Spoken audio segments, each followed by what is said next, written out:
Hey, everybody, welcome to the Thursday edition of Winners and Winers Radio. I am your host, Scott Steehn, lead handicapper over at winnersandwiners.com. And I'm your co-host, Scott Reichel, senior handicapper over at unwritten.com.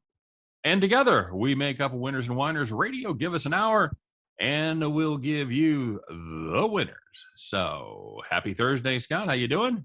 Overall, pretty good. I didn't really do anything on Thursday. I was writing some articles, but I had one game, which I had money on. Woke up, game was postponed, went back to bed. Nice. It's a gambler's life, isn't it? Yep. Well, that's good. Good to hear. Mine went okay. Kind of had a late one get away from us, but overall a profitable day. So we will take that. And quick reminder, everybody, we've got a great show planned for you. Of course, as we always do, we're going to be talking a little MLB. Naturally, we're going to be taking a look at the playoff races, the games today. We're going to be delving into the futures and who has a future and who doesn't when it comes to postseason awards. Of course, we'll also talk a little NFL Thursday night football and even maybe sneak in a little college talk there, Scott. No big whoop, just college talk. Got a interesting college game that we want to talk about, and I know you're excited for college ball, and it's one of those times. Would you rather watch the college game or the NFL game that's on tonight, Scott? It's really a tough call because usually you pick the college game because the NFL primetime games have been awful on Thursdays, and really just most primetime games have been terrible for the last couple of years. They've been really good this year. Yeah. So I feel like I'm kind of gravitating towards the NFL. I'll tell you what, if they keep that string, we've had one bad game, right? I know we had the Bears-Rams game. I think that was pretty much it. I'm trying to think of another clunker. Yeah, I think that's been the only clunker. I forgot about the Bears-Rams. So, yeah. I mean, the Packers game, I wouldn't say it was a clunker, but it wasn't great. No, true. But I will be surprised if this turns out to be a nip and tuck great ball game like we've seen. I think it's going to be hideous, but that's a separate story. Well, and it's a story that we're going to get to a little bit later as we talk about that game. And yeah, it's just one of those shows. I'm excited. We got a lot to talk about coming down the home stretch here in baseball, man. You walk outside, you feel a little fall chill in the air. You a big fall fan, Scott? You like fall? Yeah, autumn, leaves, all that stuff, whatever. Is that a good way to put it? You're just a romantic at heart, aren't Halloween you? Right around the corner, something about pumpkin spice lattes all over the place. Yeah, good times. Are you a pumpkin spice guy? I'm not a coffee guy, so I don't really partake in the you like coffee craze, but like pumpkin pie or, they put pumpkin spice in everything. I think pumpkin's okay. It's a little bit sweet for me, but I think it's pretty good. Well, actually, real pumpkin is not sweet. I know, but I'm saysaying whenever they do whatever they're doing with it, it's very sweet. All that stuff they put they put the pumpkin pie spice in, but it's mainly like nutmeg and they put a butt ton of sugar to get pumpkin anywhere edible. Yeah, if you just open up a can of pumpkin, you're like, oh, I'm going to have some of that delicious pumpkin pie filling. No, you're not. You're going to have some hideous raw pumpkin. When was the last time you dressed up as Halloween? Halloween? Or Halloween? College. I went as, because used to do a couple Halloween costume party stuff that you'd end up going for. I don't know if that was actual Halloween or that was for like the weekend of where they'd have the Halloween themed parties. Right, yeah, whatever the Saturday night was, sure. I once wore a costume to class. I was an average Joe from the movie Dodgeball. Had the jersey, the shorts, just walked to class. It was simple. Everyone complimented me on it. It cost about $15. I used it for about 3 years straight. Everybody'd seen that 15-year-old movie at that point? Of course. It's a classic. You can dodge a wrench, you can dodge a ball. All right. And the last time you went trick-or-treating? I don't think I've ever done, actually. You've never gone what? It's not a Jewish thing. What? Jewish people don't celebrate Halloween. You don't have to celebrate it. You just grab a pillowcase, put on a little makeup, and you head to your next door neighbor's house and get some Snickers bars. Never went trick-or-treating. You don't have to sacrifice a goat or anything. People showed up at my house to pick up some candy, and we'd give them candy, but no, I don't think I ever actually went trick-or-treating. Oh, well, that's a horrible tradition. Stranger danger. We believe in it enough to hand out candy, but we don't believe in it enough to send you out to get some. Well, my family was actually the kind that would leave candy in like a bowl in front of the house, so we'd never actually open the door. We're one of those families, but at least we left candy out there. We're righteous, the antisocial Jews. Da, da, da, da, da, da. It doesn't have a great ringtone to it or tune to it, but that could be a sitcom someday. We'll find out. All right, buddy. Well, that's just so depressing. That's the worst thing I've ever heard, that you never got to go trick or treating. I got a hunch that you've heard worse things. A little bit of a hunch. That was one of my finest moments as a parent, because I had 4 kids, and we'd go trick or treating, and then they'd come back and they would horse trade in the middle of the floor. It was the best thing ever. They're like, 9, 7, and 5, and they're like, I'll give you 2 licorice for 1 Snickers and all this stuff. So yeah, it's like a stock market exchange. Right. I'm looking forward to fall. I'm looking forward to the baseball season winding down. Of course, the NFL heating up, college football, all that good stuff. But before we get to any of it, Scott, before we get to any of that stuff, let's talk about the bad news. Let's talk about the people that thought they had a winner right up until the time they didn't, Scott. You know who you are. You got ripped off, man. Hey, call the cops, brother. All right, buddy, let's get it rolling, as we so often do in the major leagues. If you had the Rangers-Yankees under 9, wow, congratulations. Neither one of those teams can score. That should have been an easy cash, and it looked good for you because you had 6 runs going into the 8th inning.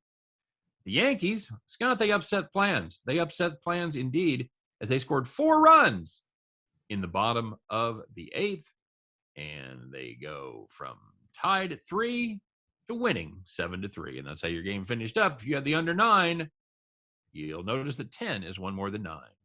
Call the cops. And the second one, I think this is the first time we've done this, was on the same game.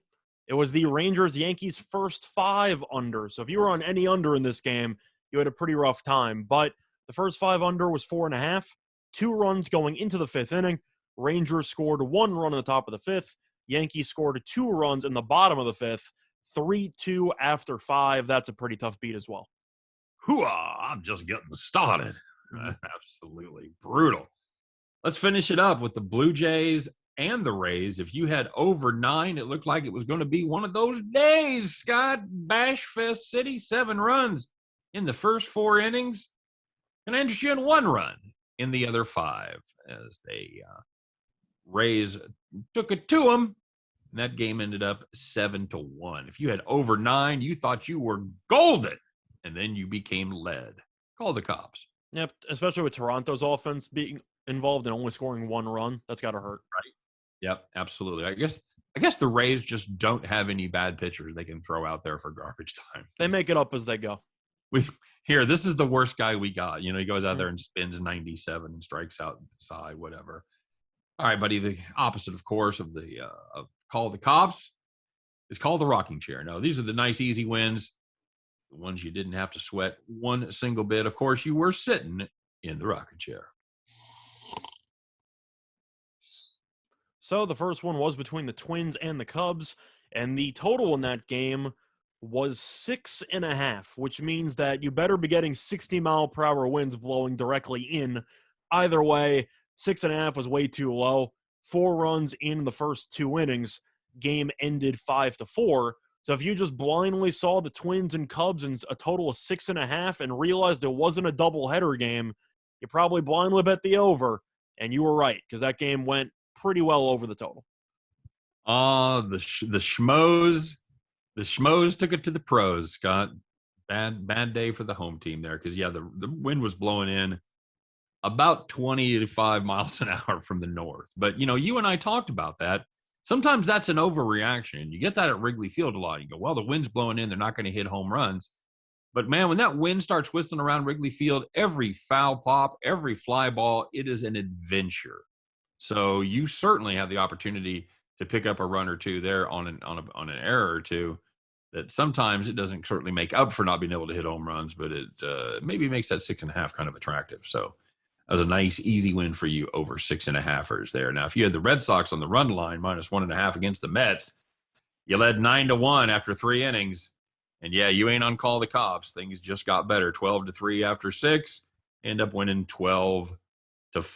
You had the Red Sox on the run line there. Hey, man, you're sitting in the rocking chair, baby. And the last one was between the Dodgers and the Rockies. If you had over 10.5, You had 8 runs in the 4th inning, 3 runs in the 5th inning. So you already went Goodness. over in just 2 innings, and the game ended 10-5.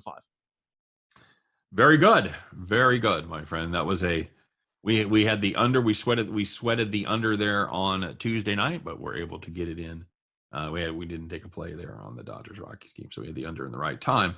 All right, this is an interesting one. I know this is kind of up your wheelhouse. Let's talk about who's strapping on the golden feed bag today. Scott, I'm going to let you give it to him. I'm going to let you hand it to him and maybe just put it around. I'm going to throw it to him ringside. You're not going to do it like an Olympic gold medal where you just put it around. Ringside, octagon side. I'll find a way to get it to him. All right. Well, you make sure you pick up the golden feed bag before you head to Vegas, because we're going to find out who is today's donkey of the day.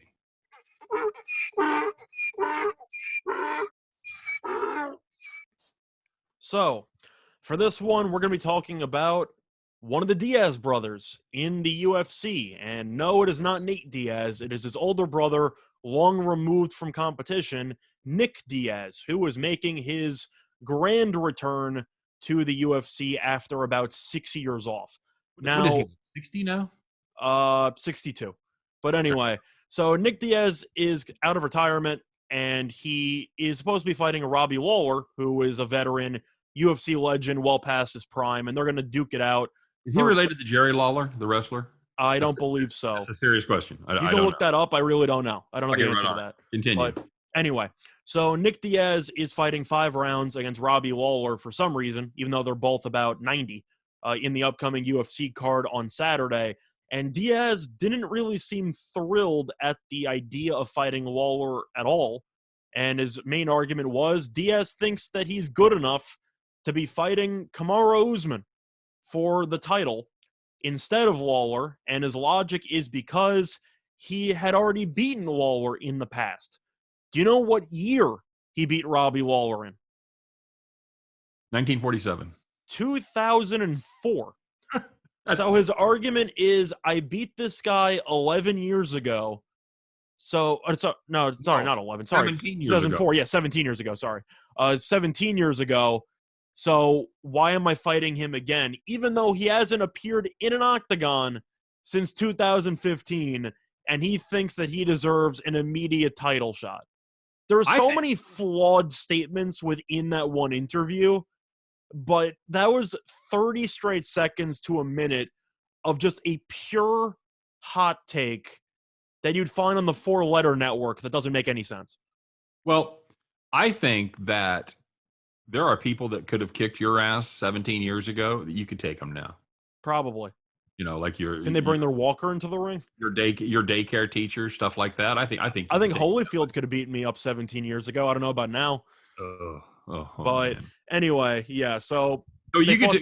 Let's put the little cherry on top, because you're paying money to go see this fight. I'm looking forward to it. It's just a situation where I'd like to spend 3 minutes roasting it and then tell you how much I really am looking forward to. I'm not roasting the fight. I'm looking forward to the fight because I do think it'll be entertaining seeing 2 has-beens go at it. But why is that entertaining? Because both these guys are UFC legends and they like to stand in front of each other and constantly just throw shots. So defense is not exactly a priority in this fight. They're just going to keep swinging. So plus the first fight they had is a phenomenal fight. I recommend watching that. But from 17 years ago? Yeah, it's very, very entertaining. I'd highly recommend watching the fight. You gonna send me the VHS so I can check it out? Either watch that one or watch the Nick Diaz daily fight from once again like 15 years ago or so. Nick Diaz, very entertaining fighter. But the point is that I'm looking forward to the fight. The issue I have is how you have the audacity to claim that just because you beat a guy 17 years ago, fighting him again is stupid, and now you deserve a title shot after not participating in about 6 years. That's the part that's stupid. I'm looking forward to the fight, but I don't know what he's talking about. He's insane. That's what he's talking about. Pretty much. He's insane. Well, does he have any shot at ever having another title shot? No, 0. Now, I think he's actually going to win the fight, which is my hot take. I think he's going to beat Lawler, but we'll see. I think it's going to be an entertaining fight where both guys could easily be awful.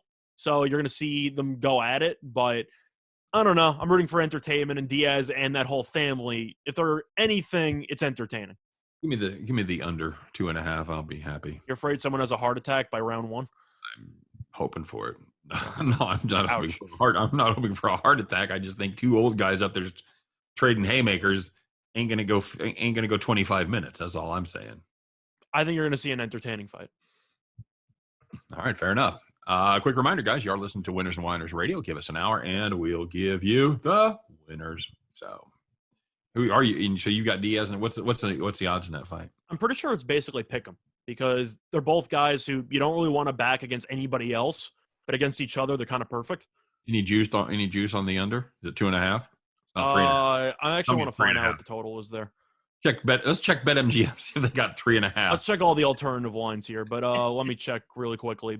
Why do you All want to go? Do you want to go with Lawler, the guy who has gotten embarrassed his last couple of times out, but at least he's been fighting, or the random wild card guy who hasn't appeared in 6 years, who might be good?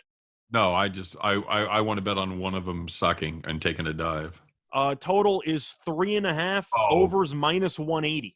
Oh, please. What am I missing, Scott? Seriously. I think it's going to be a war, so I'm looking forward to it. But we'll see. What am I missing here by wanting to bet the under in this? Truth is, not much, because on one hand, you can make the argument that in their primes, they would go to over because they've been in some wars, but they're not in their primes anymore. So Yeah. Diaz could look awful and just get clocked and get his ass kicked.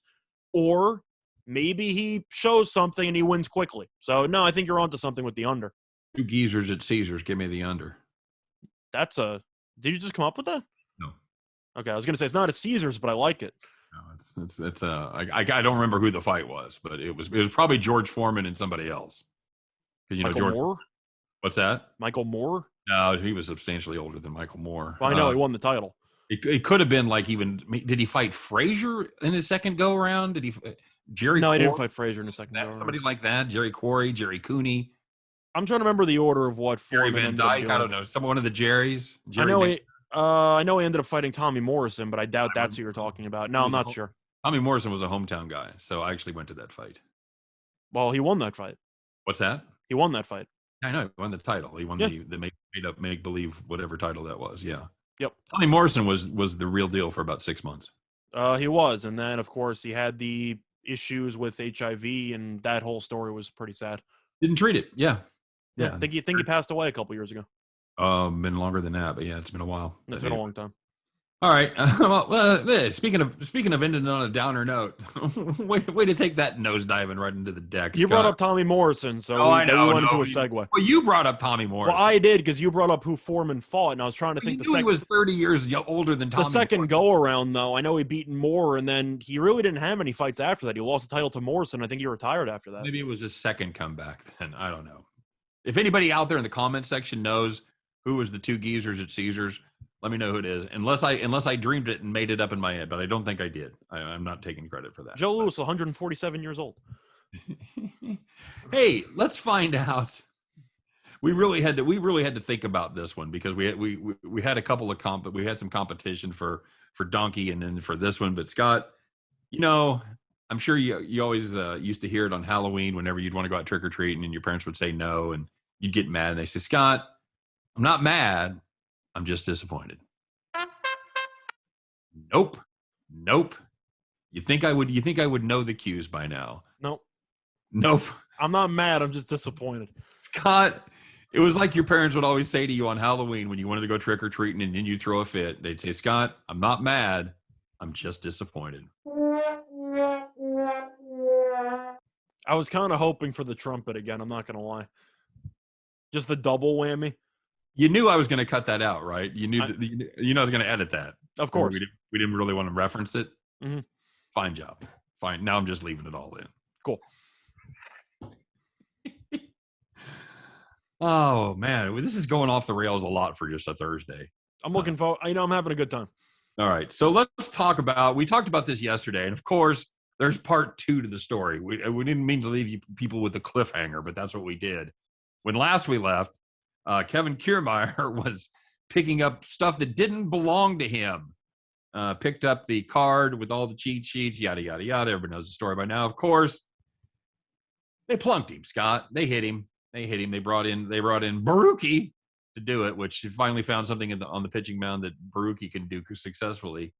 And here's the deal. The manager of Toronto, of course, Charlie Montoyo, they decided to do it in the, seventh inning when they were down 7 runs.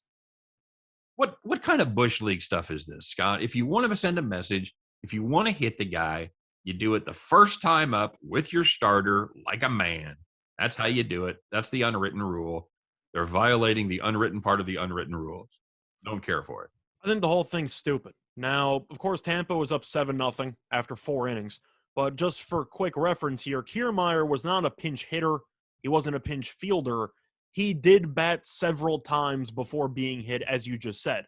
So right. He was already in the game. Nothing happened. And then they decided, you know what, we're getting killed out here. Let's make a statement. Now, the issue I have with it isn't even the fact that they did it, which I still don't agree with the 3rd at bat, 4th at bat hitting the guy. But didn't the manager the day before say, this is no big deal, water under a bridge? Right. What kind of two-faced nonsense is this? Giving him a bit of the old okey doke there, Scott. That's what he was doing. Yeah, he gave him that comment and the 3 previous at-bats to give him the okey doke, and then he hit him on the 4th one. But I don't get how you can say it's not a big deal, who cares, whatever, and then immediately plunk the guy the next day. Can you pick a stance and just stick with it? Maybe it just got away from him. Baruki? Yeah. Maybe. I doubt it. It hit him right center in the back. That's probably the most accurate pitch Baruki's ever thrown. This is the only time he's hit the zone. Probably trying to hit him in the head. Probably, but the point is this whole thing, if you hit him in the 1st at bat, I wouldn't be a big fan because of the manager's comments the day before, but still, you kind of saw it coming. I said on yesterday's show I expected Kiermaier to get hit. You agreed. We thought it was just going to work itself out naturally. You can't wait until the 7th inning to hit the guy. What is this? That's on page 19 of the unwritten rule book. Everybody knows it. You have to plunk them their 1st at bat. That's the way to send a message. Yeah, pretty much. And did you see was that the laziest bench clearing of all time, by the way? I think Tampa just knew we're winning the game anyway. Who cares? It was like a bunch of guys like they just had to put their phones down and like, oh God. That's actually the best part of every bench clearing brawl where they just stare at each other.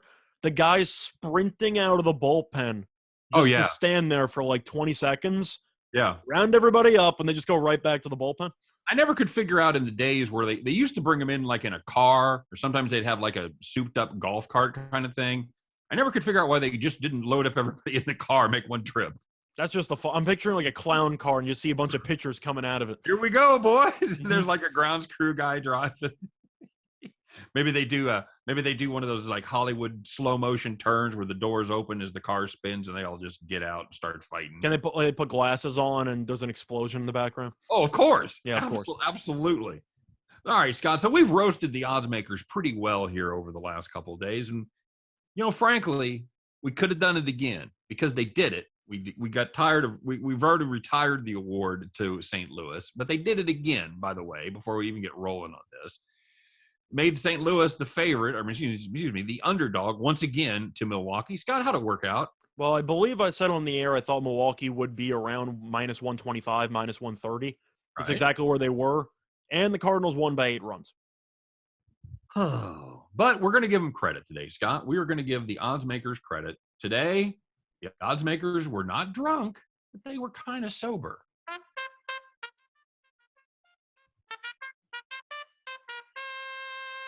Still the wrong sound effect, but we don't have any odds makers with sober music. I thought we'd keep the bottle stuff for everything, but that works too, I guess. Whatever. No, the odds makers were not so. They didn't break their bottles. They were sober. We've played the bottles with them being sober before, but whatever. Changing it up, buddy. All good. Fair enough. I would go back and edit that part out, but then you'd just trance all over it anyway. Doesn't matter. Whatever. Let's get this over with. This was very interesting. One of the higher prices we've seen on the board, Scott, as the Phillies squared off against I don't even know who the hell they were. Played the Orioles. The Orioles, of course. Oh, how did I not know that? Yeah, the Phillies were playing the Orioles. This game went off right in the neighborhood of minus 350, depending on where you got it, 340, 345, 350, whatever. The run line minus 150. Scott, we're catching $2 in value there. Now, of course, the Phillies are the home team. Makes it a little harder because obviously they only get a limited number of at-bats. Well, it's 8. It's not a limited number. It's 8. But here's what happened in this game. Phillies ended up winning 4-3. So your minus 342 ticket, that cashed. Your minus 145 ticket, you can throw that in the trash. That's garbage at this point. Scott, did the odds makers nail this one? I don't know how they didn't nail it. It ended up exactly where you wanted it. I still am a little bit confused what the thought process was behind a $2 differential. But sure, you got it right. Props to them. Keegan Aiken, dealing. Mm-hmm. Dealing. 1 run, 5 1/3. Wasn't Keegan Aiken's fault. That's the great thing about the or excuse me, two, 1 run and 5 1/3. Baltimore's bullpen gave up a couple. Yep, Baltimore's bullpen gave up 3 runs, and that's really all you needed. But the Baltimore offense, Scott, they apparently thought they were still in a baseball game. Scored 1 in the 6th, 1 in the 7th, 1 in the 8th, and they kept it there within the run line. So that was a nice job by the odds makers. They pulled that one exactly right. They made some money. All those people waking up and going, "Holy crap! $2 in value on the run. How do I not play that?" Yeah, you fell for the banana. Congratulations, you played yourself. Yep, you absolutely did. So yeah, we had to talk about that. Okay, Scott, I hate these clickbait headlines. I have to be honest with you. And we saw one on the 4-letter network today on their website, and it said, once the Bears go to Justin Fields, they can't go back. They can't ever go back. There's no return. When was this written, by the way? Today. Okay. Today. Once they turn to Justin, it's over. It's Andy Pipp. Forget about him. He ain't coming back. Who? Scott. Andy Pipp. Who the hell is that? It's Wally Pipp's brother. Oh, okay. Andy Dalton Pipp. Does that help? Okay. Okay. You got me there. Okay. It's all right. I'm sure we've got like 1,000 listeners out there right now going, "Oh, okay." I thought Andy Pipp became a doctor. Andy, Dr. Pipp. He started a soda brand, I believe. Dr. Pipper. Oh, that's so ridiculous. It actually made me laugh. So let's review what the how did Justin Fields played on Sunday after Andy Dalton went out. Scott, how did it go for him? In his defense, they won the game. I guess the bad part was it was only a game because he came in because Chicago was cruising for 3.5 quarters. Right. He was awful. There's really no other way to put it. He had a fumble that he ended up recovering, which could have arguably been a fumble touchdown if Cincinnati's guy picked it up.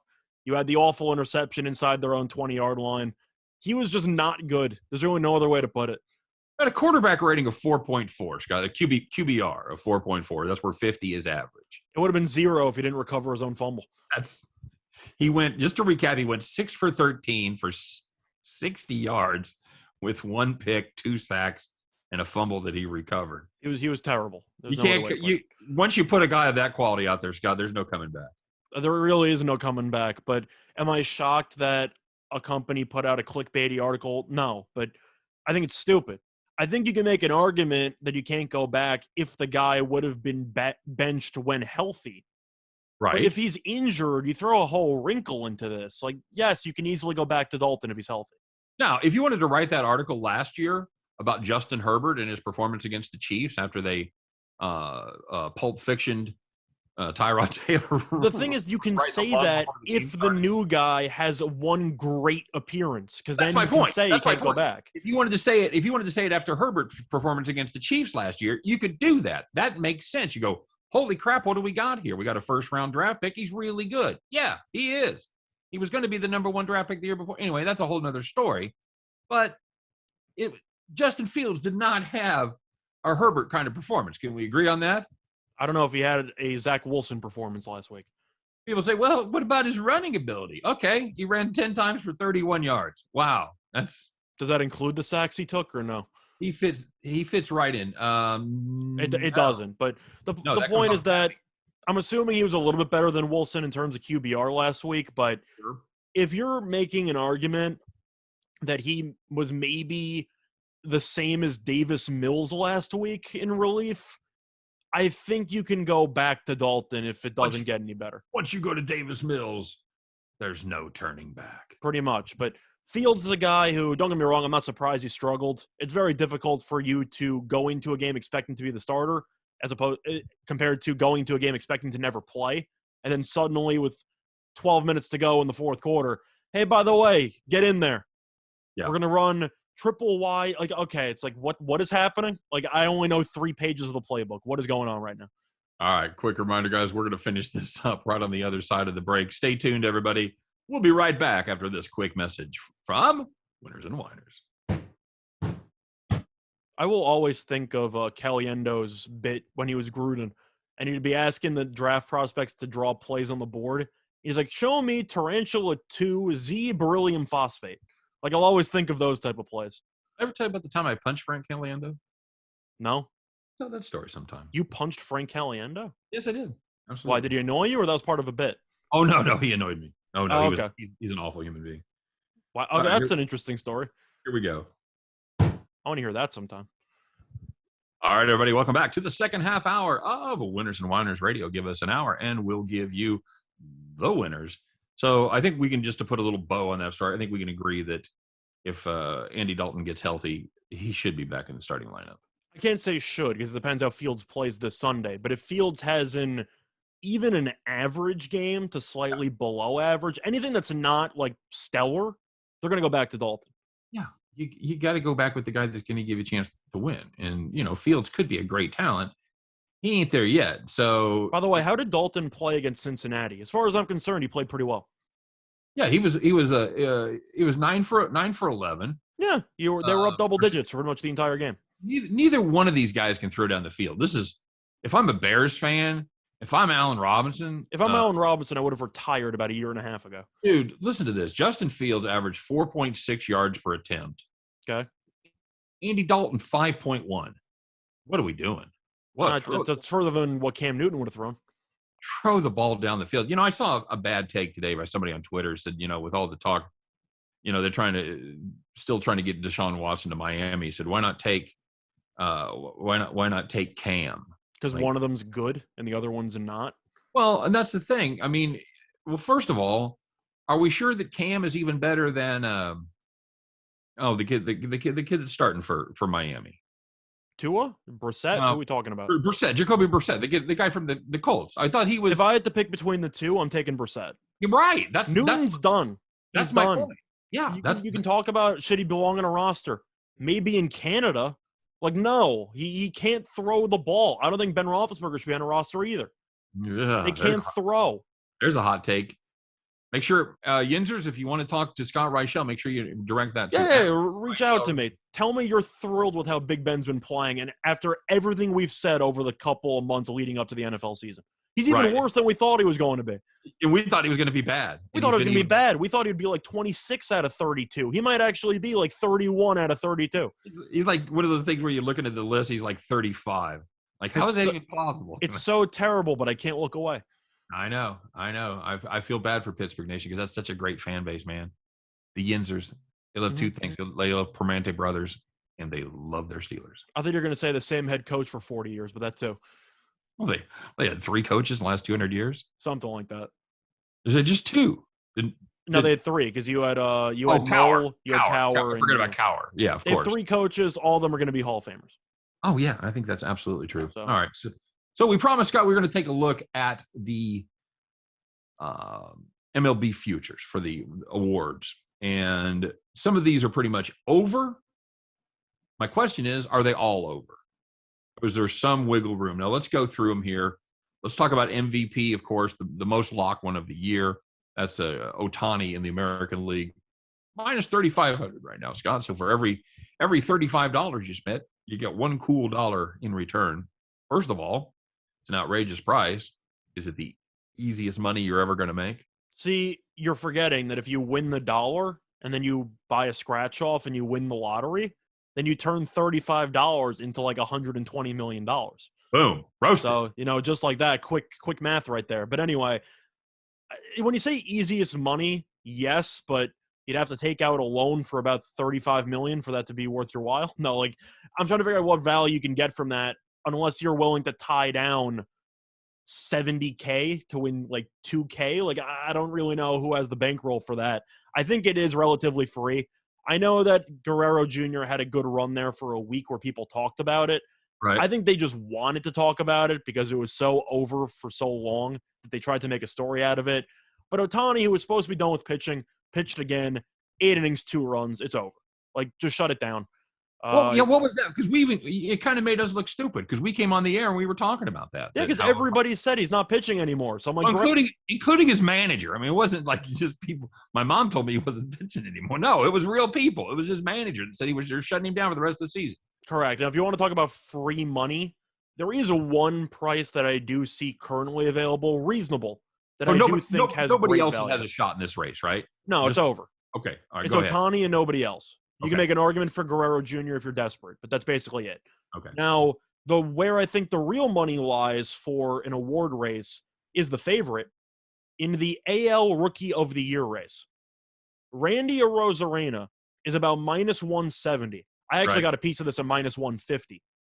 Who's he going to lose to? Yeah. Is it you like Mountcastle? Mountcastle is plus 370. Everybody else is 750 or better. I know that Garcia was in the running for a little bit there, but not Adelis. I mean Luis for Houston, but I don't think anyone's actually watched him pitch all year long. He's about the number 3 starter in the rotation. Mountcastle, similar story. He's had a good season. He's on Baltimore. Who's watching Baltimore play baseball?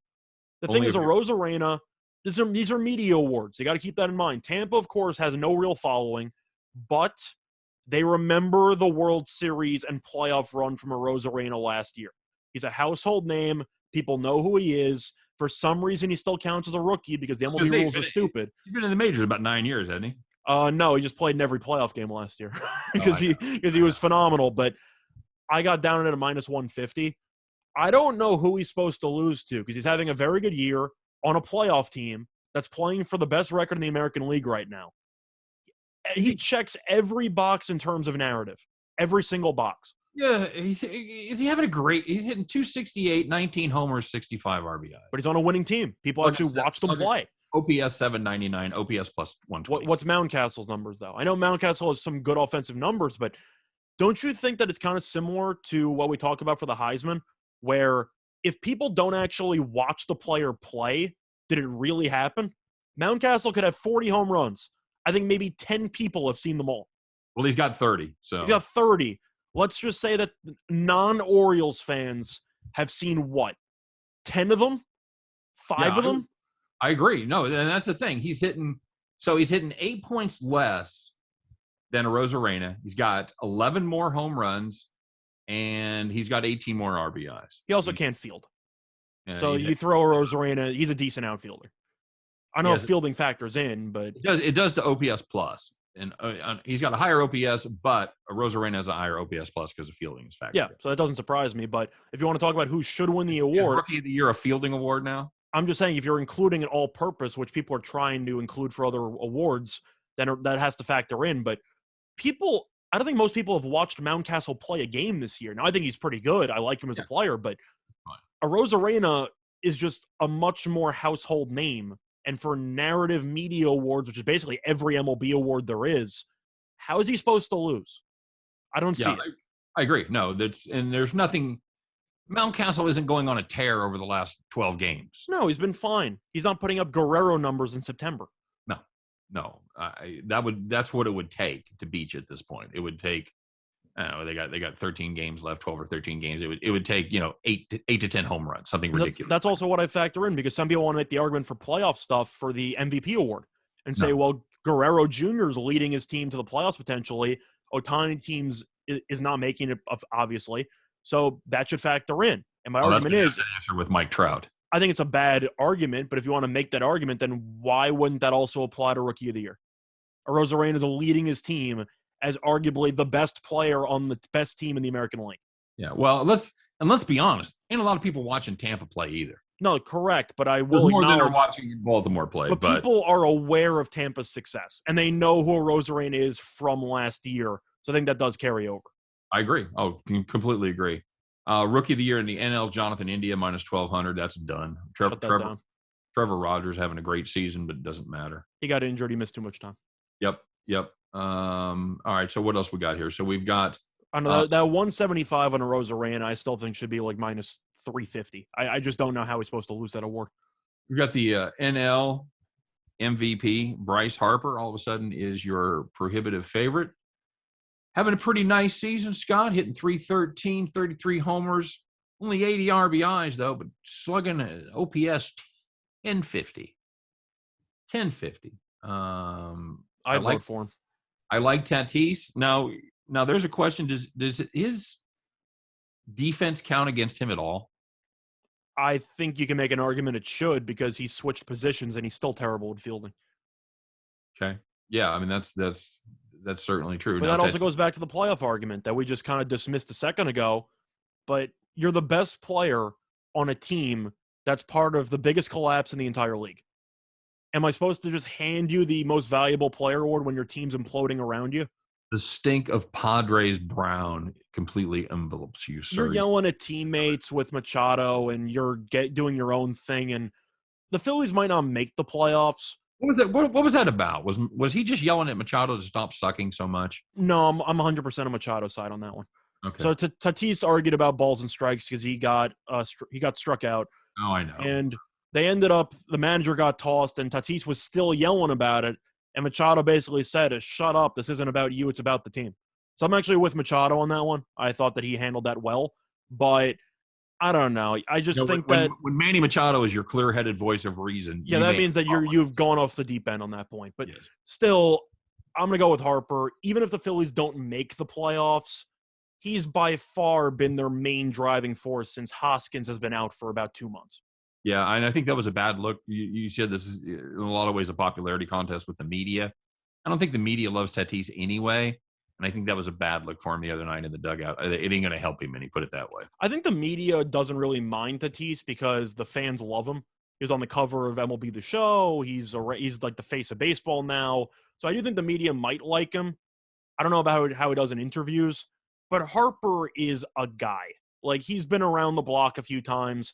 Maybe some people don't like Tatis with his unwritten rule breaking and stuff like that, and how he tries to play the game with a little bit too much fun, which might rub off on some of the older voters. But I'll give Harper props, though. He's been really carrying a team that has an offense that people think is very good. It's really not that good on paper. No, it's really not. All right, so let's talk about the one that is kind of interesting.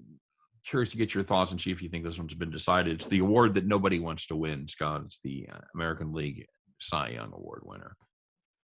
Robbie Ray, our boy, is the prohibitive favorite here at minus 190. I don't understand the odds anymore. Garrett Cole plus 165. Everybody else is pretty much a scratch off. Lance Lynn 1,300, and then it gets silly from there on out. So I need you to explain something to me. All right, be happy. So Robbie Ray and Garrett Cole were both around minus 110 going into their last starts, right? Cole went 5 innings, gave up 7 runs against Cleveland, right? So Toronto, of course, ended up getting a bit of an advantage there in the Cy Young race because Ray was supposed to pitch afterwards, and Cole blew up. Then Ray went about 4 1/3, gave up 3 or 4 runs in his next start, and yet Ray's minus 190. Am I missing something? Because they were just minus 110, and both of them stunk in their last start. I think Cole stunk more. That's the only answer. But minus 190. People realize there's only 2 more starts left. I get it. I'm just saying both of them were not very good.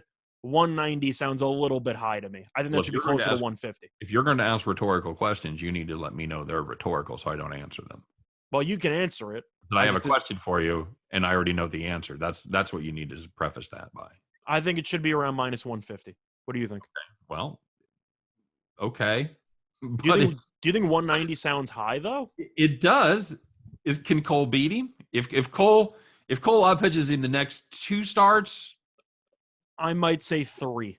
If the Yankees are desperate, they might bring him in on 3 days rest. Okay. They really might if they need it. Does that help? If he guts it out and goes out there and does a Kurt Schilling thing and without the bleeding, has that performance on 3 days rest? I think it would. Now, I mentioned that there was a day off, but before the Yankees series against Toronto, they could hypothetically move Cole up a spot to pitch the series finale against Toronto, which I think they should do because they're competing with Toronto for the second wildcard spot right now. Robbie Ray against Garrett Cole to end the season? Potentially. And I think whoever wins that matchup would end up winning the award. Wouldn't you agree? I think there's a little value on Garrett Cole right here. I think that's how I feel. Worth the snippet plus 165. And yeah, we got to get to it here. But Scherzer a lock in the National League? Yeah, wrap it up. Shouldn't be, but he is. Pitches again against Colorado tomorrow. We'll see how that goes. But damn, Scherzer's so good. It should be Corbin Burns, by the way. Leads the majors in WAR. Burns did miss some time though during the season. Again, leads the majors in WAR, regardless of how much time he missed. Doesn't matter. He's great. I'd vote for Scherzer, but he's great. Did I mention Corbin Burns? Yes, I would vote for him second place. All right, quick reminder, you are listening to Winners and Winers Radio. Give us an hour, and we'll give you the winners. Scott, we have a couple of football games tonight. You know what? Let's start with the NFL. Let's start with the NFL. Normally we'd start with the college game, finish up with the big boys here, but I'm not feeling it.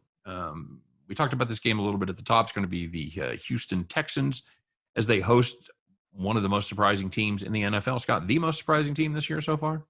As of right now, you can make the case. I think it's either them or Denver, but Denver's had an easy schedule. So, yeah, I'll go with Carolina. Okay. So, Houston has a quarterback problem, Scott. Houston, we have a problem. And that is the problem. They don't really have a quarterback. So, first of all, Deshaun Watson just not playing? Just decided he didn't want to play. Didn't want to. They're paying him. He's just not. He's just not playing. Giving him his $10 million, so that's cool. Anywho, we got Davis Mills, got a guy that you and I really liked coming out of college. No, we didn't. I liked fading him in college. We talked about him yesterday. He didn't look great at Stanford, and he didn't look great in the preseason. Didn't look great in his game last week. So now he gets to start. Is that going to make a difference now that he has a full week to prepare? Well, he didn't have a full week. He had 3 days. So. I think it's going to help, but I think he's going up against a very, very underrated defense that's going to make his life miserable for 4 quarters. 10 sacks the Panthers have had so far. Scott, how many did they get against young Davis Mills? 4. Another 4 or 5 on the board? I think that's entirely possible. Oh, absolutely. Especially if they end up opening up a lead and they have to throw the ball. It could get ugly. Got the spread at 8. Got the total at 43. Got a premium on the total myself. Scott, what do you think about that side? What do you if you take Houston, I commend you on your bravery. I can't do it. Is there anything you could look at, anything you can lean on and say this is why you should bet on Houston? No. Because usually you can make a case either way. The only case I'd be able to make is that Houston at home can maybe get a spark from the crowd, and you're hoping Darnold might revert back into being turnover prone. But Houston's defense going into the year, we knew was going to be one of the worst in the league.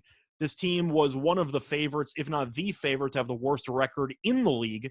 So nobody thinks this team is any good. And Carolina is a team that can use Darnold as a game manager.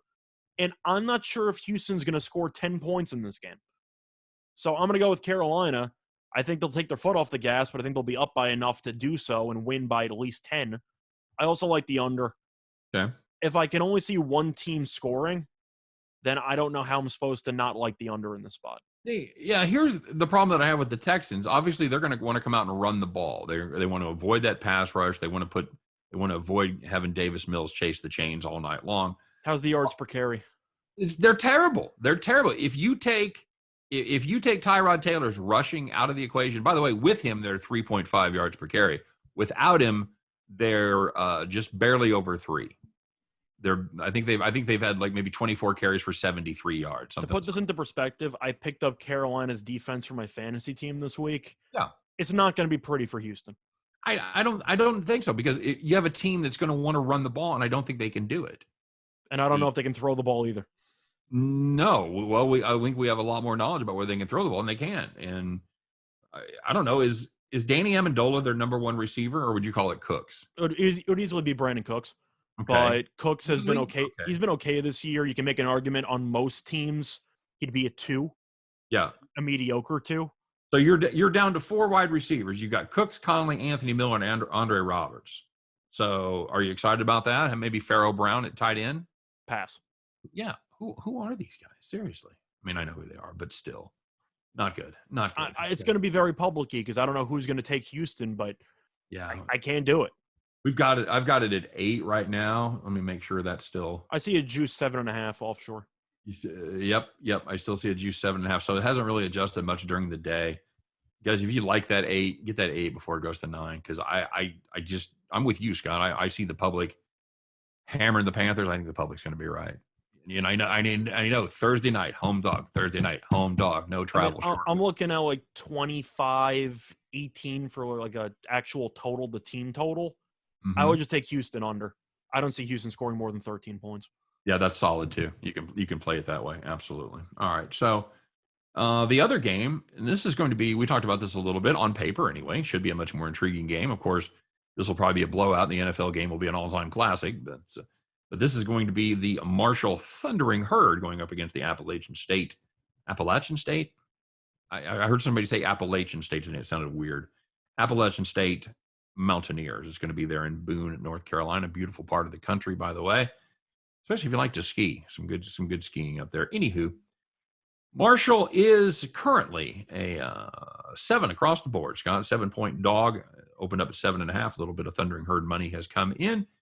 Game opened up at 57, and there's been some over cash coming in. It's now pretty much 59.5 across the board. So how do you see this one going down? So I like the over just because I don't think either defense are really that good. Okay. As for the actual side, I'm going to take the points with the dog here.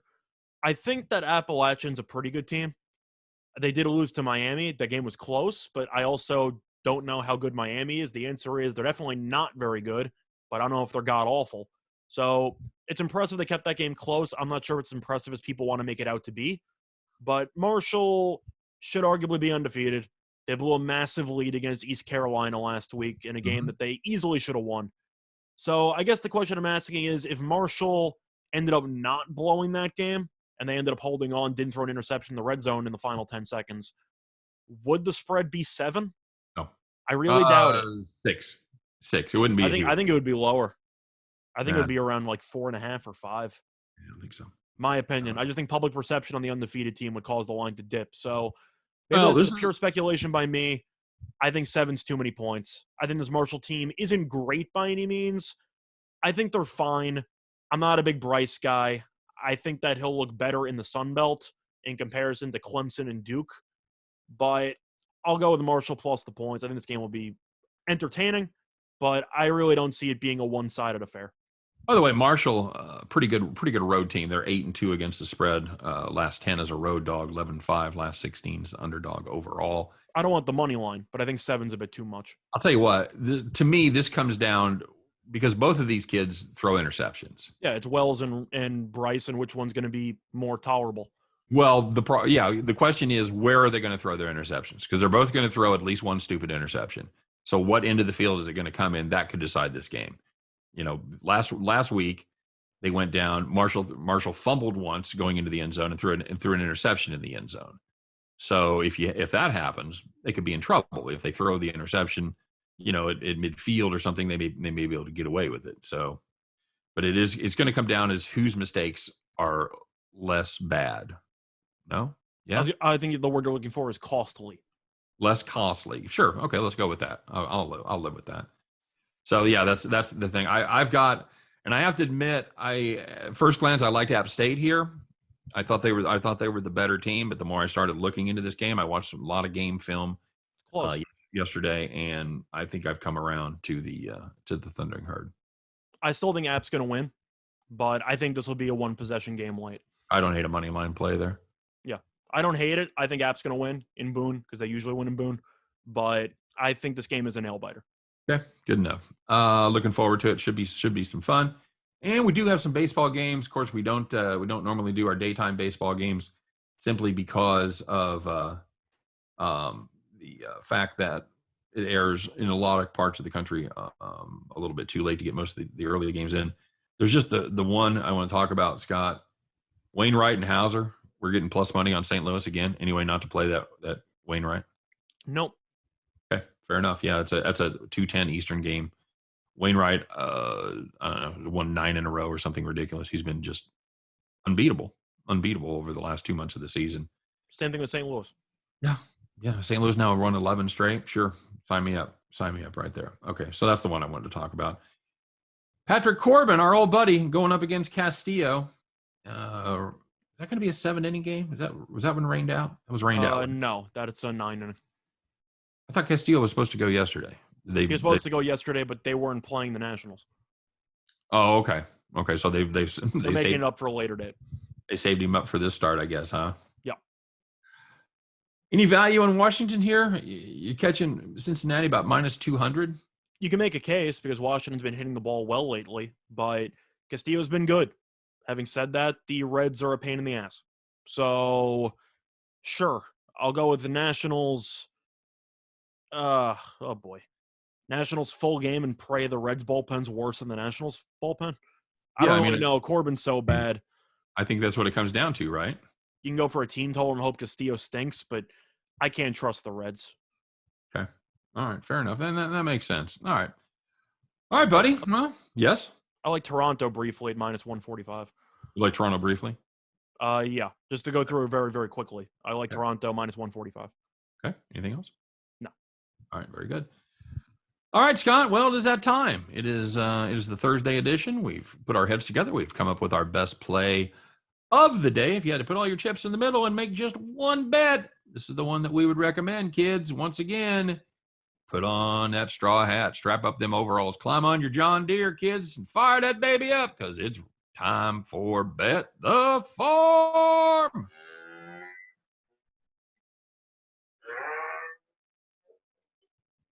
Scott had a Bet the Farm play yesterday. How'd we end up? We had the Nationals team total over 3.5, and they scored 7 runs.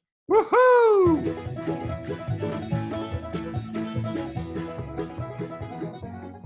That's some fine picking right there, boy. That's what I'm saying to you. What do we got fired up for today, my friend? So we're going to stick with baseball, looking at the Rangers and Orioles, and we like the over 9 at minus 120 on DraftKings. Otto is pitching for Texas. Last 2 starts, 6 2/3 innings pitched, 20.25 ERA.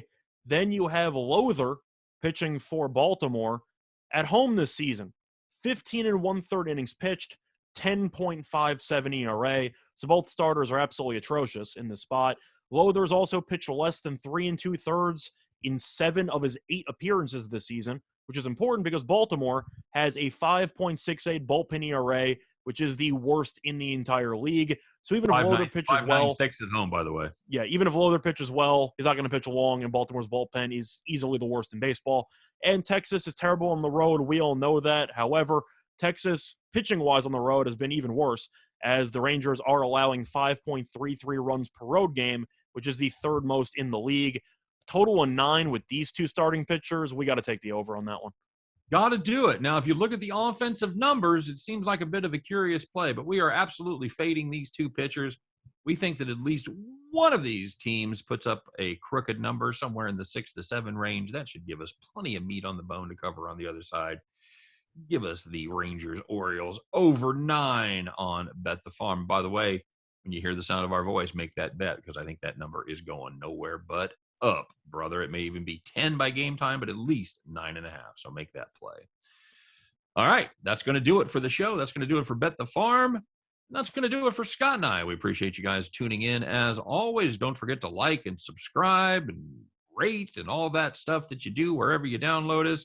We appreciate the effort. We really do. Thanks again for checking us out. For myself and for Scott Reichel, you guys have a great day. Good luck on all your plays, and we'll see you tomorrow on Winners and Winers Radio. Take care, everybody.